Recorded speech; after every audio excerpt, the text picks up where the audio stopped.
Might keep rolling. Yo, bitch, don't know what I gotta do. तो episode की starting में all might इज़ुको से कहते हैं कि मैं तुम्हें अपनी पावर दे सकता हूँ। मेरे पास भी कोई कॉर्क नहीं थी और मैं भी तुम्हारी तरह कॉर्कलेस ही पैदा हुआ था।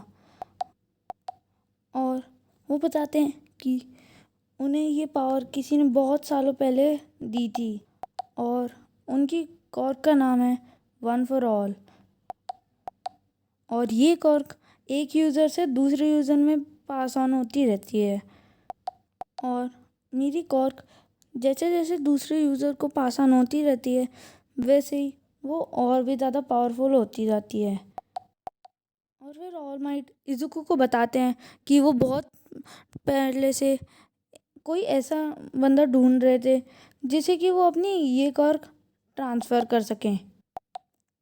और ऑल माइट बोलते हैं कि जिस तरह उस इज़ुको ने बाकुगो को बचाने के लिए स्लज मॉन्स्टर पे अटैक किया, अपनी जान को जोखिम में डाल के वो उसे अपनी कॉर्क देने को तैयार है। और फिर वो इज़ुको से कहते हैं कि हाँ, वो भी एक हीरो बन सकता है। इज़ुको को अपने कानों पर विश्वास नहीं हो रहा था और वो अभी तक शॉक में होता है। इज़ुको को देख के ऑल माइट कहते हैं कि तुम्हें पावर चाहिए कि नहीं, मैं फोर्स नहीं कर रहा। इसके जवाब में इज़ुको कहता है कि हाँ, बिल्कुल चाहिए। 2 दिन बाद ऑल माइट सुबह 4 बजे इज़ुको को एक बीच पे लाते हैं जहाँ पे बहुत सारा कूड़ा पड़ा होता है। और फिर ऑल माइट इज़ुको को बोलते हैं कि अगर तुम्हें मेरी पावर को यूज़ करना है तो तुम्हें मेरी तरह मसल्स बनाने होंगे, यानी बहुत ट्रेनिंग करनी पड़ेगी। ऑल माइट इज़ुको को बताते हैं कि 10 महीने बाद यूए हाई स्कूल के एग्ज़ाम शुरू होंगे और तब तक इज़ुको को अपने मसल्स बनाने हैं, बिल्कुल ही ऑल माइट की तरह। ऑल माइट ने मिडोरिया के लिए एक पूरा 10 महीने का चार्ट रेडी कर रखा है और वो उसे दे देते हैं, जिसमें खाने से लेके एक्सरसाइज तक का पूरा चार्ट दिया होता है। उसके बाद इज़ुको की 10 महीने की ट्रेनिंग शुरू हो जाती है और इज़ुको धीरे धीरे करके ऑल माइट के दिए हुए चार्ट से भी ज़्यादा ट्रेनिंग करने लग जाता है। लेकिन जब ऑल माइट को सब उसका पता चलता है कि इज़ुको उनके दिए हुए चार्ट से भी ज़्यादा ट्रेनिंग कर रहा है, वो इज़ुको को डांटते हैं कि एक्स्ट्रा ट्रेनिंग करने से उसकी बॉडी को हार्म पहुंच सकता है, यानी उसकी बॉडी कमज़ोर हो सकती है। कमज़ोर तो नहीं बट हार्म पहुंच सकता है। 10 महीने कंप्लीट हो जाते हैं और उस दिन इज़ुको का एग्ज़ाम का डे होता है और उस दिन इज़ुको का एग्ज़ाम होना होता है यूए हाई स्कूल का। ऑलमाइट जब बीच पे पहुंचते हैं तो देखते हैं कि इज़ुको ने सारा कचरा साफ़ कर दिया और बीच एकदम साफ़ है। असल में 10 महीने पहले जब ऑल माइट इज़ुको को ट्रेनिंग पहली बार ही दे रहे थे, तब उन्होंने इज़ुको को बोला था कि उसे 10 महीने में अपने आप को इतना ट्रेन कर लेना है कि वो एक ही दिन में या कुछ ही देर में ये पूरे बीच का कचरा अकेले ही साफ कर पाए। ऑल माइट इज़ुको को बोलते हैं, वाह, तुमने तो कर दिखाया। और फिर अपना एक बाल निकाल के इज़ुको को देते हैं और ऑल माइट इज़ुको को बोलते हैं कि मेरे ये बाल खा लो। और फिर इज़ुको सोचता है कि ये क्या कर रहे हैं ऑल माइट।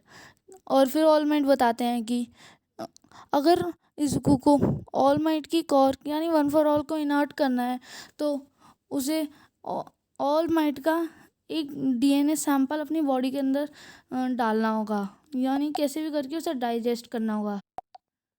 इज़ुको ऑल माइट का बाल खा लेता है और उसके बाद वो पहुंचता है यूए हाई स्कूल का एंट्रेंस टेस्ट देने के लिए और वहाँ पे वो बाकुगो से मिलता है। और इज़ुको ने नोटिस किया होता है कि जब से उसने बाकुगो को बचाया उस स्लज मॉन्स्टर से, तब से बाकुगो ने उसे तंग करना कम कर दिया है, या कह लो बंद कर दिया है उसे तंग करना।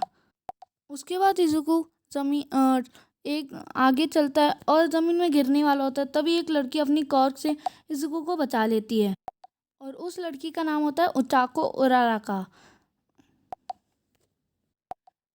इज़ुको को विश्वास नहीं होता कि उसकी मुलाकात पहली बार किसी लड़की से फेस टू फेस हो रही है।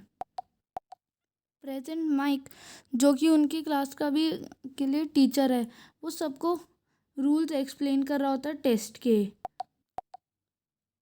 प्रेजेंट माइक उन सबको बताते हैं कि उन सब के ऊपर 3 टाइप के रोबोट अटैक करेंगे और उन सब रोबोट्स के अलग अलग पॉइंट्स हैं, मतलब किसी के ज़्यादा हैं किसी के कम, और उन सब रोबोट्स को एक एक करके मारना है जिससे उन सबको पॉइंट्स मिलेंगे। और फिर वो बताते हैं कि वो बता ही रहे होते हैं प्रेजेंट माइक कुछ, तभी वहाँ पे एक स्टूडेंट उठता है और कहता है, कुछ क्वेश्चन पूछता है ऑल माई प्रेजेंट माइक से, और उस स्टूडेंट का नाम होता है लीडा। और वो पूछता है कि, और वो कहता है कि हमारे पैम्पलेट में तो कुल मिला के 4 रोबोट्स दिए हैं कि वो सब हम पे अटैक करेंगे। और फिर तभी प्रेजेंट माइक बताते हैं